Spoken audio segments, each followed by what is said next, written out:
Ya, materi pertama mengenai pandangan tentang kode etik. Kode etik adalah nilai-nilai, norma-norma, atau kaidah-kaidah untuk mengatur perilaku moral dari suatu profesi melalui ketentuan-ketentuan tertulis yang harus dipenuhi dan ditaati setiap anggota profesi.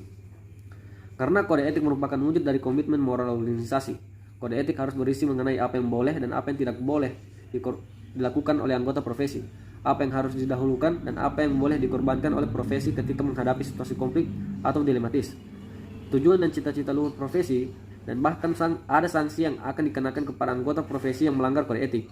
Terdapat dua tujuan utama dari kode etik. Pertama, kode etik bertujuan melindungi kepentingan masyarakat dari kemungkinan kelalaian, kesalahan, atau pelecehan, baik yang disengaja maupun tidak disengaja.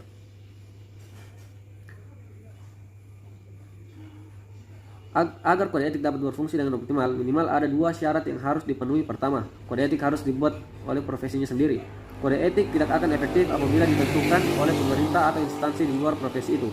Kedua, pelaksanaan kode etik harus diawasi secara terus-menerus. Setiap pelanggaran akan dievaluasi dan diambil tindakan oleh suatu dewan yang khusus dibentuk. Baik, selanjutnya yaitu pokok pembahasan 2 yaitu kode etik akuntan publik di Indonesia. Kode etik akuntan publik di Indonesia meliputi 8 butir pertanyaan. Ke-8 butir pernyataan tersebut merupakan hal-hal yang seharusnya dimiliki oleh seseorang akuntan. Yang pertama yaitu tanggung jawab profesi. Dalam melaksanakan tanggung jawabnya sebagai profesional akuntan, bahwa setiap anggota harus senantiasa menggunakan pertimbangan moral dan profesional dalam semua kegiatan yang dilakukannya. Yang kedua, kepentingan publik. Profesi akuntan memegang peran yang penting di masyarakat, di mana publik dari profesi akuntan yang terdiri dari klien, pemberi kredit, pemerintah, pemberi kerja, pegawai, investor, dunia bisnis, dan keuangan. Yang ketiga, integritas, yaitu suatu elemen karakter yang mendasari timbulnya pengakuan profesional. Integritas mengharuskan seorang anggota untuk antara lain bersikap jujur, berterus terang tanpa harus mengorbankan rahasia penerima jasa. Yang keempat, objektivitas, merupakan suatu kualitas yang memberikan nilai atas jasa yang diberikan anggota. Prinsip ini mengharuskan anggota bersikap adil, tidak memihak, diuji secara intelektual, dan tidak berprasangka atau bias. Yang kelima, kompetensi dan kehati-hatian profesional. Seorang akuntan dituntut harus melaksanakan jasa profesionalnya dengan penuh kehati-hatian, kompetensi, dan ketekunan, serta mempunyai kewajiban untuk mempertahankan pengetahuan dan keterampilan profesionalnya pada tingkat yang diperlukan.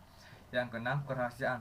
Setiap anggota akuntan harus menghormati kerahasiaan informasi yang diperoleh selama melakukan jasa profesional dan tidak boleh memakai atau mengungkapkan informasi tersebut tanpa persetujuan, kecuali bila ada hak atau kewajiban profesional atau hukum untuk mengungkapkannya. Dan ketujuh, perilaku profesional. Harus berperilaku yang konsisten dan dengan reputasi profesi yang baik dan menjauhi tindakan yang dapat mendiskreditkan profesi. Yang ke-8 dan yang terakhir, standar teknis. Harus melaksanakan jasa profesionalnya sesuai dengan standar teknis dan standar profesional yang relevan, sesuai dengan keahliannya dengan berhati-hati. Anggota mempunyai kewajiban untuk melaksanakan penugasan dari penerima jasa selama penugasan tersebut sejalan dengan prinsip integritas dan objektivitas. Saya akan melanjutkan pokok pembahasan ketiga, aturan perbuatan. Merupakan program pengembangan profesi bagi akuntan yang diselenggarakan oleh Institut Akuntan Publik Indonesia atau IAPI. Sertifikat ini ditujukan bagi mereka yang ingin meningkatkan kompetensi dan mendapatkan izin menjadi akuntan publik. Bagi setiap orang yang berada dalam supervisi anggota atau anggota partner atau pemegang saham dalam plastik. Berikut pernyataan setiap aturan perbuatan auditor. A. Peraturan 101. Independensi. Seorang CPA yang berpraktik publik harus bersikap independen dalam melaksanakan jasa profesional sebagaimana disyaratkan oleh standar resmi yang dimungkinkan oleh badan-badan yang ditunjukkan oleh Dewan. B. Peraturan 102. Integritas dan objektivitas.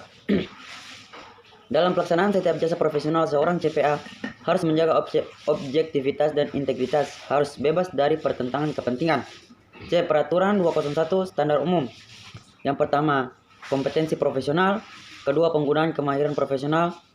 Ketiga, perencanaan dan supervisi. Keempat, data relevan yang mencakupi.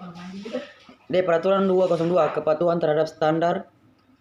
Seorang CPA yang melaksanakan audit review kompilasi, konsultasi manajemen, perpajakan, atau jasa profesional lainnya.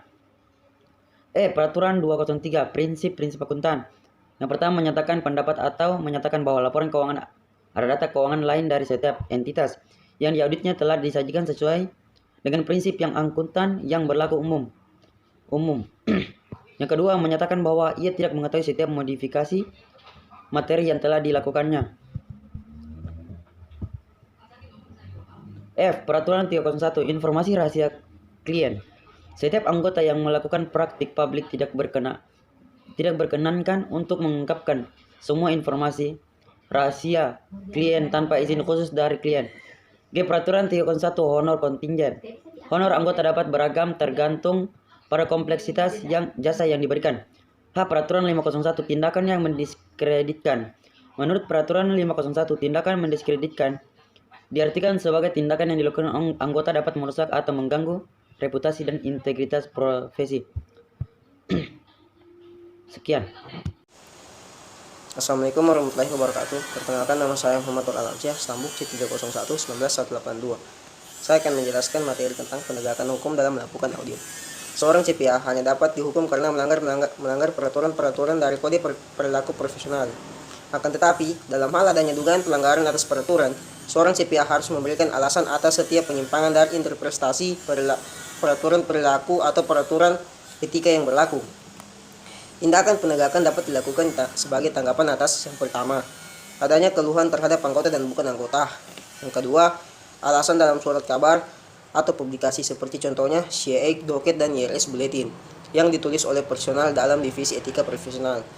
Dan yang ketiga, penyampaian adanya indikasi pelanggaran kepada AICPA oleh pejabat pemerintah negara bagian atau federal.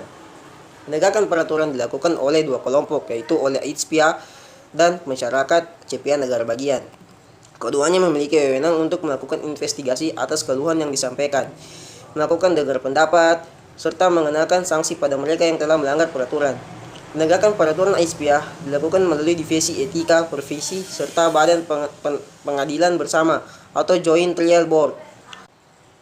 Adapun penegakan hukum dalam melakukan audit, yang pertama, prosedur etika pengakuan bersama. Maksudnya itu sebagai upaya agar penegakan peraturan perilaku lebih efektif serta lebih menyeragamkan tindakan disiplin yang dilakukan. AICPA telah mengembangkan program penegakan etika bersama atau Joint Ethics Enforcement Program atau JEP. Menurut ketentuan dalam JIP, keluhan terhadap seorang CPA dapat disampaikan melalui AICPA atau masyarakat CPA negara bagian. Pada umumnya, AICPA memiliki yurisdiksi untuk menangani kasus. Yang pertama, pada lebih dari satu negara bagian. Yang kedua, litigasi. Dan yang ketiga, masalah-masalah yang menarik perhatian dan berskala nasional. Kelompok yurisdiksi dapat bertindak sendiri atau bersama-sama. Dan yang kedua, prosedur badan pengadilan bersama. Maksudnya, hanya terdapat satu badan pengadilan bersama atau Joint Trial Board yang terdiri atas setidaknya 36 anggota yang dipilih oleh majelis dari anggota majelis saat ini atau mantan anggota majelis.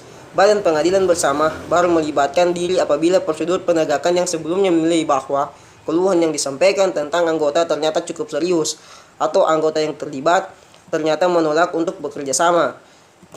Baru apabila kecurangan atau kelemahan CPA terletak pada penyimpangan dari standar teknis profesional, maka badan pengadilan memiliki wewenang untuk mengenakan persyaratan tambahan.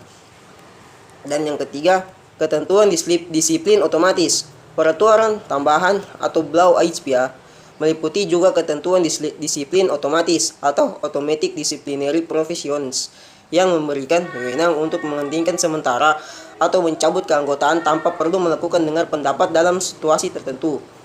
Penghentian sementara terjadi bila sekretaris AICPA diberitahu bahwa pertimbangan atau pertanyaan bersalah telah dijatuhkan kepada seorang AICPA.